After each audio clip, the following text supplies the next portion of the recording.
When you think of a beach, you probably picture white sand, blue water, right?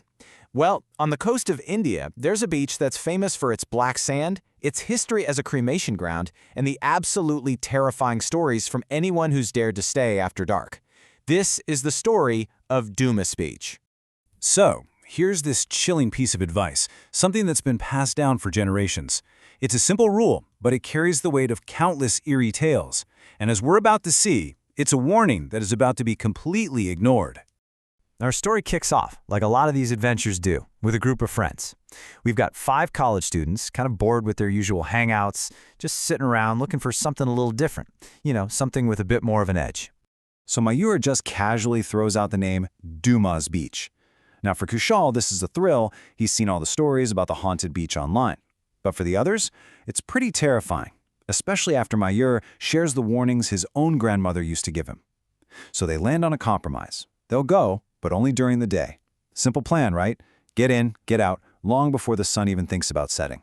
They get there the next afternoon, and at first everything seems totally normal. But as they start walking along the shore, the beach, well, it slowly starts to reveal its secrets, starting with that strange, dark sand right under their feet. And this is what's so wild about DUMAS Beach. By day, it's like a carnival. It's bustling with families, there are kids running around with balloons, food vendors, it feels alive. But they all know the stories of what it becomes after sunset. A place of just oppressive silence. A place where even the local fishermen won't risk taking their boats out. One of the friends, Ria, she's the first one to point it out. Hey, why is the sand so black? And Mayur explains the local belief. For hundreds and hundreds of years, this wasn't a beach at all. It was a cremation ground.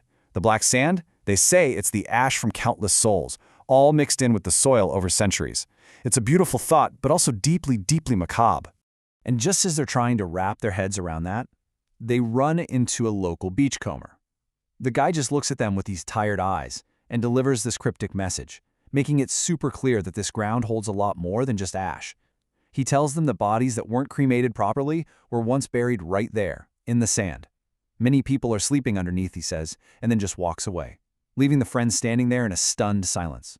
So the afternoon starts to wear on, and you can just feel the atmosphere begin to shift. That sea breeze starts to feel heavier. And it's right at this point that one single, seemingly small decision completely changes their fate and splits the group apart. Let's just walk through how this all went so wrong. Around 4 p.m., Kushal is dead set on exploring some distant ruin. Some of the friends refuse, another one gets a bad feeling and turns back, which leaves just Mayur and Kushal. By 6 p.m., the sun is gone, the beach is empty, and these two are completely lost. Fast forward to midnight and their last phone battery dies. They are totally, utterly alone. And this is where their little adventure just completely spirals into an absolute nightmare. Stranded on this haunted shore, Mayur and Kushal are about to find out exactly why the locals are so afraid of the night at DUMAS Beach. I mean, just try to imagine that feeling. It's total darkness. The only thing you can hear is the roar of the waves and the biting wind. They're cold, their clothes are damp, and every single direction looks exactly the same. Just an endless expanse of black sand and shadows. Panic really starts to set in as they realize they aren't just lost, they feel trapped. And then, out of nowhere, a voice cuts right through the wind, and it's calling Kushal's name. It feels like it's coming from all directions at once. Then, another voice calls out to Mayur. But this one is horribly familiar. It sounds exactly like his grandmother, the same grandmother who vanished without a trace from a field 8 years ago. The terror is instant, and it's deeply personal.